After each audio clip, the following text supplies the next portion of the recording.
Kalau bapak di keluarga, Nah, di keluarga lah kita anggap ya kan. di kita keluarga bisa. itu bapak keras.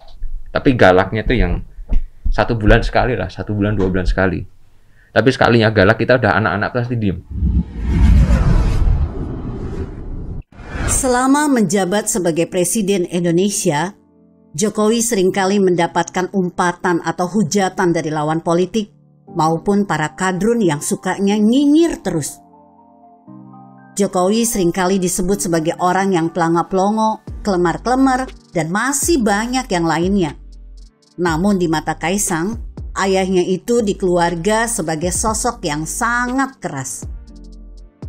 Seperti dilansir suarasurakarta.id melalui video podcast Deddy Corbuzier, Direktur Persis Solo itu mengakui kalau Jokowi sebagai kepala keluarga dikenal sebagai sosok yang keras dan tanpa kompromi dalam mendidik anak-anaknya. Kalau bapak di keluarga, bapak itu keras sama bapak itu galak. Kalau galaknya itu 1 atau 2 bulan sekali lah. Sekalinya galak, anak-anaknya pasti diam. Ungkap Kaisang pada Deddy Corbuzier. Kalau bapak di keluarga, Nah, di keluarga lah kita anggap ya kan. di kita keluarga bisa. itu bapak keras. Keras. Bapak keras. Bapak tuh keras. Bapak keras. Kok galak bapak itu? Serius. Iya, bapak itu galak.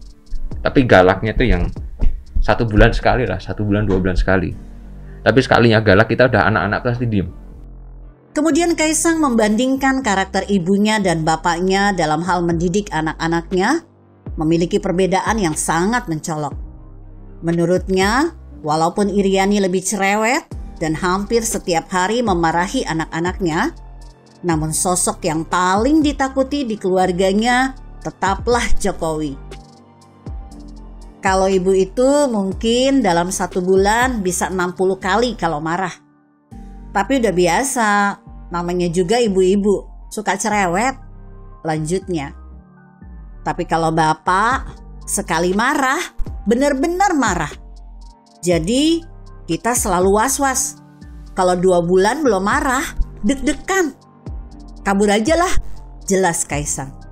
1 bulan itu mungkin bisa kan 1 bulan 30 hari, mungkin 60 kali marahnya. Tapi ya biasa, namanya ibu-ibu kan, ngoceh. Tapi kalau bapak ya sekali marah, benar-benar marah. Jadi kita, aduh 2 bulan nih nggak marah nih. Deg-degan. Aduh kabur aja lah. Mendengar pernyataan tersebut, Deddy Corbuzier sempat kaget karena dibalik sosok Jokowi yang terlihat kalem di depan publik, ternyata berbeda jauh saat mendidik anak-anaknya.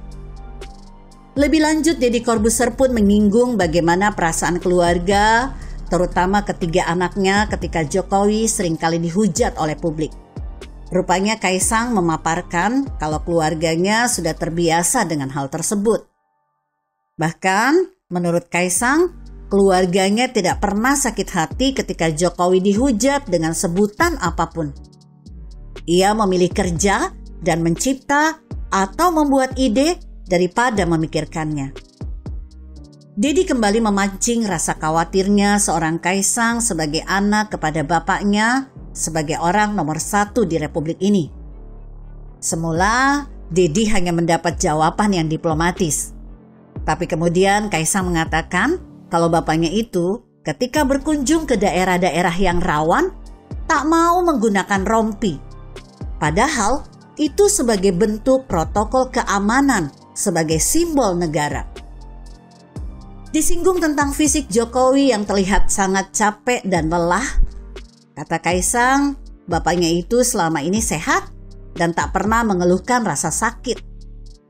Rahasianya, Jokowi suka konsumsi jamu hingga saat ini. Dan ketika dipancing Deddy Corbuzier soal Kaisang yang mendapatkan privilege sebagai anak presiden atas usaha-usahanya selama ini yang terbilang sukses, jawaban Kaisang pun apa adanya. Ia mengakui dengan jujur kalau ia memperoleh privilege itu. Jawaban ini tentu saja membuat Deddy Corbuzier tampak tercengang. Sebab rata-rata orang yang memiliki sisi privilege takkan mau mengakuinya dan selalu bersembunyi dari fakta atau dengan kata lain munafik. Biasanya mengaku kalau tidak menggunakan hak istimewa tersebut. Tapi tidak bagi Kaisang. Ia menganggap privilege yang ada pada dirinya sebagai berkah. Karena faktanya memang didapat privilege dari kedudukan bapaknya. Ketika hal itu seret nama Gibran kakaknya, Kaisang pun mengiyakan. Yang penting kan tidak korupsi, kata Kaisang menegaskan. Saat ditanya kontribusinya pada negara jika ia memilih jalur politik, Kaisang mengatakan dengan membuat usaha, baginya sudah turut memberikan kontribusi pada negara, salah satunya dengan membuka lapangan tenaga kerja. Wow, ini luar biasa. Kejujuran Kaisang mengungkap hal yang sebenarnya membuat siapapun bisa geleng-geleng kepala. Kejujuran merupakan sikap yang harus dimiliki oleh setiap orang jika dirinya ingin hidup bahagia dan damai. Mau nggak AHY dan Ibas bicara apa adanya seperti ini? Soalnya AHY jadi ketua umum Demokrat pasti karena ada ayahnya, SBY. Semoga Dedi bisa tanya lagi ke AHY atau ke Ibas langsung. Jika Anda berpendapat lain, berikan komentar Anda di kolom komentar. Saya Emma, Karisma 90.